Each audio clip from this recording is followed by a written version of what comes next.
Сәлем балалар. НЗМ үрдісі бойынша сандық сипаттамалар пәнін талдаймыз. Сандық сипаттамаларда екі қатар беріледі. Егер А қатары Б қатарынан үлкен болса, жауапты А деп белгілейміз. Б қатарындағы мән А қатарынан үлкен болса, жауап Б болады. Егер екеуі тең болса, жауап С. Егер ақпарат жеткіліксіз болса, жауапты Д деп белгілейміз. Осындай төрт вариант арқылы есептер шығаратын боламыз. Кеттік. Бірінші есеп. Азияда пілдердің салмағы 4 тонна, мүйіз тұмсықтың салмағы 2200 килограмм. 4 тоннада 4000 килограмм бар. 4000 килограмм көп пе, әлде 2200 килограмм көп пе? Жауап А болады. Екінші есеп. Сандарда неше ноль бар? Мына санда 3 рет ноль бар. Мына санда 14 мың деген кезде 3 ноль бар. Екеуінде де 3 ноль болғандықтан теңестіріп жауап С дейміз. Үшінші есеп. 1000 жарымға 2500-ді қоссақ, жауап 4000.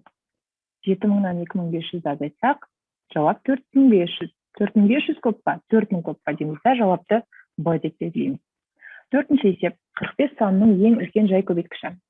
45 санының көбейткіштері 3, 5, 9 деп кете береді, 15 деген сияқты. Осының ішіндегі ең үлкен жай көбейткіші. Жай сан тек өзіне және бірге ғана бөлінеді. Ең үлкен жай көбейткіші 5. 5-тен үлкені жоқ. 81-дің ең үлкен жай көбейткіші 3. Сонда 3 көп па, 5 көп па дейміз. 5-пен 3 салыстырсақ, жауап А болады. Бесінші есеп. Ең кіші ортақ еселікті табу керек. 18-ден 36-ның үлкені 36. 36 18-ге бөлінеді ма? 36 өзіне бөлінеді ма? Демек 36 осы екі санның ең кіші ортақ еселігі болады. Мында да солай 22-ге бөлінеді, 20 өзіне де бөлінеді. Ең кіші ортақ еселік 20 болады. 20 көп па, 36 көп па? Жауап А қатары. Алтыншы есеп. 4 пен 8 сандарының квадраттарының қосындысы. 4-тің квадраты 16, 8-дің квадраты 64. Екеуін қоссақ 80 болады.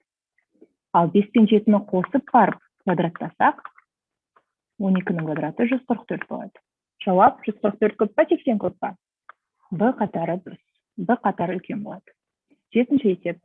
3-ке бөлінетін сандар, 3-ке бөлінбейтін сандар керек. 4 пен 7-ні қоссақ 11. 11 3-ке бөлінбейді. Демек, ол 47 де 3-ке бөлінбейді деген сөз. 5 пен 3-ті қоссақ 8. 8 3-ке бөлінбейді. Демек, 53 де 3-ке бөлінбейді. 5 пен 1-ді қоссақ 6. 6 3-ке бөлінеді. 51 3-ке бөлінеді. 61 7. 61 3-ке бөлінбейді. 63 9. 63 3-ке бөлінеді. 71 8. 8 3-ке бөлінбейді. 73 10. 10 да 3-ке бөлінбейді. 84 12. 12 3-ке бөлінеді, онда 84 те 3-ке бөлінеді. Цифрлардың қосындысы арқылы 3-ке бөлінгіштік белгісін тауып алдық та. 3-ке бөлінетін сандар 3, 3-ке бөлінбейтін сандар 5. 3 үлкен ба, 5 үлкен бе дейміз да, жауап Б болады. Жетінші есеп шықты. Сегізінші есеп. А мен Б сандарының арасындағы натурал сандардың қосындысын табыңыз. 14-тен 21-ге дейінгі натурал сандардың қосындысы, әлде 13-тен 22-ге дейінгі сандардың қосындысы көп. 13 14-тің сол жағында жатыр. Мына жерде 21 жатады. 14 пен 21-дің алып тұрған ауқымы азырақ. Сондықтан ол кіші болады да, үлкендеу болатын Б қатары деп айтсақ болады. Натурал сандардың қосындысын немесе барлығын ерінде қосып шықсаңдар болады. Бірақ тиімді жолы осы. 9-шы есеп. 7-нің кубы. 7-ні 3 рет көбейт деген сөз. Ол бізде 343. Ал мына жерде 4-тің квадраты 16, 16-ны 10-ға көбейтсек 160. 160 көп па, 343 көп па? Жауап А қатары болады. 10-шы есеп. 675-ті 10-ға бөлген кезде 5 қалдық қалады. 67 және 5 қалдық. Бізге даже бөліндінің мәнін есептеудің де қажет жоқ. Қалдықты тапсақ болды. Мына жерде 8 қалдық қалады. 8 қалдық көп пе, 5 қалдық көп пе? Жауап 8 қалдық. Дәреженің негізін анықтаңыз. Неше рет 11 келіп тұрғанына қарамастан, біз 11-дің 6 дәрежесі деп жазамыз. Біздің негізіміз ештеңеге қарамастан 11 болады.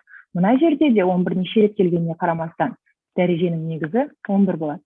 Ал жоғарыда тұратын ол жай ғана дәреженің көрсеткіші. Бізден көрсеткішті сұрап тұрған жоқ. Бізден негізді сұрап тұр. Сондықтан 11 мен 11 тең болады да, жауап С болады. 12-ші есеп. Жалпы соманы табу үшін 70 пен 205-ті қосамыз. Жауап 275. Мына жерде жалпы соманы табу үшін 65 пен 195-ті қосамыз. Жауап 260. 260 көп па, 275 көп дегеніміз да? Жауапты А деп белгілейміз. 13-ші есеп. Төмендегі сандарды жазу үшін неше әртүрлі цифрлар қажет? барлық екі таңбалы сандарды жазу үшін. Екі таңбалы сандар 10-нан 99-ға дейін. Оларды жазып шығуға бізде 0-ден бастап 9-ға дейін барлық 10 цифр қажет болады. Барлық үш таңбалы сандарды жазу үшін тоже солай 0-ден бастап 9-ға дейінгі барлық цифрларымыз қажет. Сонда жауап С болады. Екеуіне де 10 цифрдың барлығы қажет. Ары қарай 14-ші есеп. 4 таңбалы сандарды салыстырыңыз. 2500 бірдеңке деген сан және 2500 бірдеңке деген сан. Осы екеуін салыстырған кезде бізге мына жердегі ондық пен бірлік белгісіз болғандықтан біз бұл есепте жауап беру мүмкін емес деп Д жауабын белгілейміз. Ары қарай 15-ші есеп. 7.580.000 көп па, 7.508.000 көп. Әрине 80.000 көбірек. Басынан бастап разрядтарына қарап шығарамыз. 16-ші есеп. 5-тің кубы мен 25-тің ең үлкен ортақ бөлімін табыңыз. Екеуінің ең үлкен ортақ бөлімі арасындағы кішкентай сан. 125 кіші ма, 25 кіші ма? 25 кіші. Сонда ең үлкен ортақ бөлімі 25 болады. 5-тің 5 дәрежесі 3125. Оны 3-ке көбейтсек 9375 болады. Ал 70 пен 9375-тің ең үлкен ортақ бөлімі тек қана 5. Одан үлкені жоқ. Сол үшін 5 көп па, әлде 25 көп пе дейміз да, жауапты А деп көздейміз. 16-ші есепте А. 17-ші. Келесі цифрларды қолданып, ең үлкен үш таңбалы сан құрастырыңыз. 532. Сол жағында, оң жағында 853. Одан үлкені жоқ. Сол үшін жауап 853 үлкен деп белгілейміз. Келесі бөлу амалы берілген. Бізге бөлінді және бөлінгішті салыстыр дейді. Бөлінді 91-дің ішінде 9, 10 рет бар. Қалдық 1. Бірақ бізге қалдық керек емес. Бізге бөлінгіш керек. Бөліндіміз 10. Ал бөлінгіш міндетті түрде 91 болады.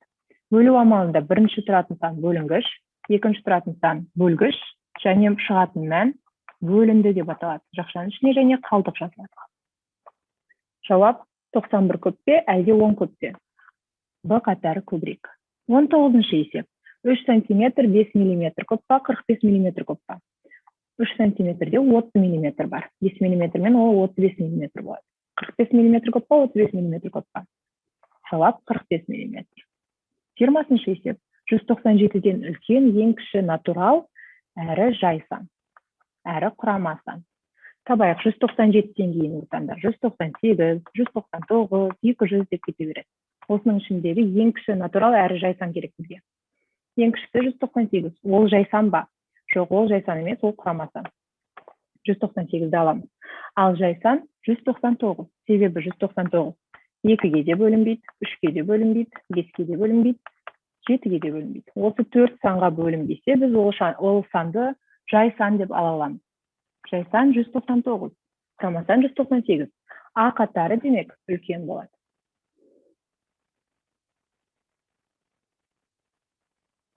21-ші есеп. Килограммен берілген салмақтарды салыстырыңыз.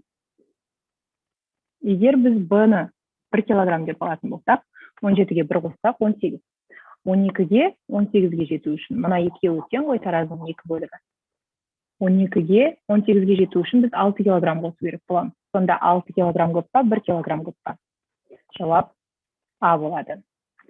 Немесе 1 килограмм емес, оның орнына кез келген басқа килограммды қойсақ, 10-ды қойсақ, мысалы 27 килограмм, сол жағына 27 килограммға жету үшін 15 килограмм қосу керек боламыз. Сонда 10 килограмм көп па, 15 килограмм көп па? Бәрібір А қатары көбірек болады. 21-ші есеп шықты. 22. Төмендегі мысалға қарап, дәреженің негізі мен дәреженің көрсеткішін салыстыр. Негіз деген ол 2, көрсеткіш деген ол 7. Жауап Б қатары болады. 23-ші есеп. 1-ді қанша рет көбейтсек те жауап 1 болады. Ал 1-ді 8 рет қоссақ, жауап 8 болады. Б қатары көбірек. 24-ші есеп. 3-3-тің қосындысы. 3-3-ті қосайық. Жауап 9 болады. Ал 3-3-тің көбейтіндісі, ол 3-тің кубы. 27. 27 көп па, 9 көп пе дейміз да, жауап Б дейміз. 25-ші есеп. Сандар тізбегінің белгісіз элементін табыңыз. 7-ден қалай 9 шықты? 2 қосылды. 9-дан қалай 11 шықты? 2 қосылды. Әрбір келесі сан 2-ні қосу арқылы артып жатыр. Сонда Б-ның мәні 19 болады.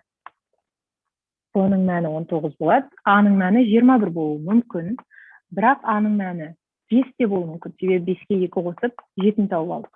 Сондықтан А-ның мәні 2 түрлі болғандықтан, біз бұл есепке жауап беру мүмкін емес деп, Д деп жауап беріп кетеміз.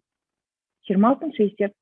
Тек берілген цифрларды қолданып, ең үлкен 2 таңбалы сан құрап тұр. 2 таңбалы болса, ең үлкені 83 болады. Мына жердегі ең үлкен 2 таңбалы сан 76 болады. 83 76-дан көп. Жауап 26-да А. 27-ші есеп. Ортақ көбейткішті жақшаның сыртына шығарып, 19 бен 11-ді қосады. Сонда 42 көбейтілген 30 деген жаңа өрнек шығады. 41-ді жақшаның сыртына шығарсақ, 18 бен 12-нің қосындысы, ол да 30 болады. 41-ді 30-ға көбейткенім көп па? 42-ні 30-ға көбейткенім көп па? Жауап А қатары. 28-ші. 160-тан 48-ді азайтсақ. Болады 112. 112 ол бізде айырым. Азайтқышымыз 48. Айырым көп па, азайтқыш көп па? Айырым 112. Сондықтан ол көп. 2 натурал санды бөлгенде бүтін бөлігі 1 және қалдығы 4 болды. Мысалы, 9-ды 5-ке бөлсек. 9-ның ішінде 5 бір рет бар, қалдығымыз 4 қалдық болады. Бөліндіміз 1-ге тең. Бөлгішіміз 5-ке тең. Немесе 9-дан басқа 13-ті, мысалы, 9-ға бөлсек. 1 болады және қалдығымыз бұл жерде де 4 болады. Сонда бөлімдіміз бәрібір 1 болып өзгермей тұр, бөлгішіміз 9 болып тұр. Қандай жағдай болмасын, Б қатары үлкенірек болады. 29-ші есепте Б. 30-ші есеп. 30-ші есепте мынау тұрған сан Швецияның ауданы, ал мынау Финляндияның ауданы. Сондықтан 30-ші есепте жауап А болады. 31-ші есеп. Бірінші сабақта өткендей 18-ді 9-ға бірінші бөліп алам. Жақшаға қарамастан. Жауап 2 болады. 2-ні 45-ке көбейтсек 90. Осылай шығарған тиімдірек. 90 мен 90 тең, жауап С болады. 32-ші. 16-ның 6 дәрежесі. Мына жерде 16-ның 5 дәрежесі берілген. Демек 16 көбейтілген 16-ның 5 дәрежесі деп алсақ болады. Соны 5-ның 2 дәрежесіне көбейтеміз. Мына жерде 5-ның 2 дәрежесі, ал мына жерде 5-ның 3 дәрежесі. Демек бұл 5 көбейтілген 16-ның 5-еуі, 5-дің 2-еуі. Енді көрейік. 16-ның 5-еуі мен 5-дің 2-еуі. Мына жақта да бар, мына жақта да бар. Демек бізге 5 пен 16-ны ғана салыстыру керек. 16 үлкен болады. 32-де жауап А. 33-ші есеп. 30 мыңға 7 мыңды қосқан көп пе, әлде 30 мыңға 70 мыңды қосқан көп пе? Жауап Б болады. 34-ші. Күндердің санын салыстырыңыз. 10-шы тамызға дейін. Бүгін 5-ші тамыз болса 5 күн қалды. Бүгін 7-ші тамыз болса 3 күн қалды. 5 күн қалғанымыз көбірек болады. 35-ші. Фигурадағы сынық сызықтар саны. Мына жерде сынық сызықтар саны 5-еу, мына жерде 6-ау. Жауап 36-шы есеп Б. 35-ші есеп. 36-шы есеп. Координаталық түзуде натурал сандар берілген. С натурал санынан А натурал санын азайтқан көп па, әлде С натурал санынан Б натурал санын азайтқан көп па? Көрейік. С-дан А-ны азайтсақ, үлкен ауқымды жер жүреміз. С-дан Б-ны азайтсақ, ондай ауқымды жер жүрмейміз. Осы координатамен ақ салыстыра салуға болады. Жауап А болады. 36-шы есеп аяқталды. Келесі бет 37-ші есеп. Ең үлкен разрядтағы сан 7-ден кем емес. 4 таңбалы сан берілген. Ең үлкен разрядтағы сан 7-ден кем емес болса, ол 7-де бола алады. Немесе кем емес болса 8 болады. Ал мұндағы ең 4 таңбалы санның ең үлкен разрядындағы сан 7-ден үлкен емес. Ол 7-де бола алады. Үлкен емес болса 6 бола алады. 6 мен 8-ді салыстырсақ, А жауап үлкен болады. Ал 7 мен 7-ні салыстырсақ, С болып қалады. Сондықтан бізде ақпарат жеткіліксіз деп жауапты Д деп белгілейміз. 38-ші. Фигуралардың периметрлері тең. Бізге айтылмаған мынау фигура шаршы деп, ал мынау дұрыс алтыбұрыш деп айтылмаған. Сондықтан бірінші фигурадағы АБ кесіндісінің ұзындығын табу үшін біз жай ғана периметрді 4-ке бөле сала алмаймыз. Себебі бұл шаршы екені берілмеген. Жауап 38-ші есепте Д болады. 39-ші. Сағат неше минут көрсетеді? Қазір сағат 7-ден 10 кетіп тұр. 100 минуттан кейін сағат 8-ден 50 кетеді. Ал 50 минуттан кейін сағат 8:00 болады. 8:00 көп па, 8:50 көп па? Жауап А дейміз. 39-шы есепте жауап А. 40-шы есеп. 100 литр 1000 дециметр квадрат. Біз көлем мен аудан шамаларын бір-бірімен салыстыра алмаймыз. Сондықтан жауапты Д деп белгілейміз. 41-шы есеп. 12 көп пе, 10 көп пе? Кем цифрлары бойынша жауап А болады. 42-ші есеп. 18 км сағатты метр секундқа айналдырып алайық. Ол үшін 18-ді 1 километрде 1000 метр бар. 1000-ға көбейтеміз. Және бөлініп тұр. Бізде бөлеміз. Сағатта неше секунд бар дейміз. 3600-ге бөліп тастаймыз. Сонда 18 бен 36 қысқарған кезде 2 болады. Ал 10-ды 2-ге бөлсек 5 метр секунд. 5 метр секунд көп пе, 18 метр секунд көп пе? Жауап Б қатары көбірек. 43-ші. Ең кіші 3 құрама санның қосындысы. Ең кіші құрама сан 4, 4-тен кейінгі құрама сан 5 емес, 6, 6-тан кейін 7 емес, 8. Қосындысы 18 болады. Ең кіші 3 жай сан 2, 3, одан кейінгісі 5. Оларды қоссақ 10 шығады. 10 көп па, 18 көп па? Жауап А қатары көбірек. 44-ші. Төмендегі сандарға бөлінетін ең кіші натурал санды табыңыз. 12-ге бөлінетін ең кіші сан 12-нің өзі. 24 болар еді, егер өзінен басқа деп айтса. Бірақ бізге өзінен басқа деп айтылып тұрған жоқ, сондықтан 12-ге бөлінетін ең кіші натурал сан 12. 8-ге бөлінетін ең кіші натурал сан 8. 12 көп па, 8 көп па? 12 деген жауап көп. 45-ші. А натурал санының оң жағында орналасқан сан керек. Мына А деген натурал санның оң жағында орналасқан сан керек. Сосын Б деген натурал санның сол жағында орналасқан сан. Біз білмейміз, ол сан мына жерде жатуы мүмкін, мына жерде жатуы мүмкін. Сондықтан жауап беру мүмкін емес деп жауапты Д деп белгілейміз. 46-шы. А жағының ауданын табу үшін. Мына жер 6, себебі мынау ені 6 болғандықтан, мынау ені де 6 болады. Онда қарама-қарсы жатқан ені де 6 болады. Ал мына жер 13. 13-ті 6-ға көбейтіп ауданын тауып аламыз. А жағының ауданы. Б жағының ауданын табу үшін 13-ті, міне биіктігіміз 7. Біз де сол биіктікке көбейту керек. 13-ті 7-ге көбейтсек көп па, 13-ті 6-ға көбейтсек көп па? Жауап Б қатары болады. Бізге есептеудің де қажеті болған жоқ. Төменде кестеде аудандардағы тұрғындардың саны 1000-мен берілген. Оңтүстік пен солтүстік аудандарды көрейік. 485 пен 786. Немесе 428 пен 689. Тиімді болу үшін 428 пен 485 салыстырайық. Қайсысы үлкен? 485 үлкен. 689 пен 786-ны бөлек салыстырайық. Қайсысы үлкен? 786. А қатарындағы сандар үлкен болып тұр. Демек, олардың қосындысы да үлкен болады. Сондықтан жауап А қатары. 48-ші. Қабырғасы 8 дециметр болатын шаршының периметрі. Шаршы берілсін. Оның қабырғасы 8 дециметр. 10 сантиметрге алдырсақ 80 сантиметр. Мынау да тура солай. Қабырғасы 80 сантиметр болатын шаршы. Екеуінің периметрлері міндетті түрде тең болады. Жауап С. 49-ші. Мынандай бірнеше сан берілген, неше жай сан бар. Жай сандар бұның ішінде 11, 13 және 17. 19 бар. 4 сан жай сан екен. Қалған барлығы құрама сан. Сондықтан құрама сандар көбірек. 50-ші. Жұлдызшаның орнына сәйкес келетін сан. 160 және 10-ның неше дәрежесі қалған табу үшін мына нөлдерге қараймыз. 3 нөл қалған, демек 160 көбейту 10-ның 3 дәрежесі. Мына жерде де солай. 8200 неше нөл қалды? 3 нөл қалды, демек 10-ның 3 дәрежесі. 8200 көбейту 10-ның 3 дәрежесі, 160 көбейту 10-ның 3 дәрежесі. Жұлдызшаның орнында екі жақта да 3 тұр. Жауап С болады. 51-ші. Сандар тізбегінің екінші мүшесін тапты. Екінші мүшесі десе n-нің орнына 2 қоямыз. Жауап 5. Мына жерде де n-нің орнына 2 қоямыз. Жауап 5. 51-ші есепте С шықты. 52-ші. 1 тоннада 1000 килограмм бар. 200 герцта, 200 центнерде 2 нөл жалғаймыз. Сонда 20 000 килограмм бар.